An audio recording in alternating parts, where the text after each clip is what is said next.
The adulterant test on your OVUS Medical Drug Test cup helps screen a urine specimen for possible dilution, substitution, or chemical tampering. Here is how to read it correctly. After collecting the specimen and securing the lid, start your timer. Remove the label to expose the test panels. Locate the adulterant reaction pads. Depending on your cup configuration, the pads may test oxidants, specific gravity, pH, nitrate, Glutaraldehyde, and creatinine.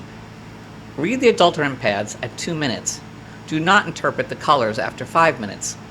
Place a supplied adulterant color chart beside the cup. For each labeled pad, compare the pad's color with the color blocks in the matching row. Use the closest color match. Do not compare one pad with a different indicator's row. The chart is divided into normal and abnormal sections.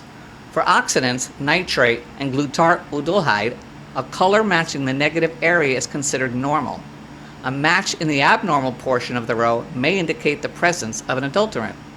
Specific gravity and creatinine help screen for a dilution or substitution. Compare each pad with its numbered color blocks. A match in the chart's normal range is expected.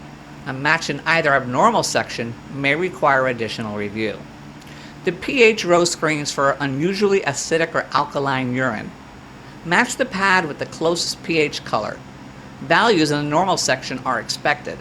Colors matching the low or high of normal sections may indicate an altered specimen.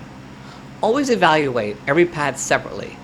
Document the closest chart match and follow your organization's collection policy when an abnormal result appears. The adulterant panel is a screening tool. An abnormal color does not, by itself, prove intentional tampering. Follow the product instructions and obtain laboratory validity testing or confirmation when required. For OVUS Medical drug testing products and support, visit ovusmedical.com.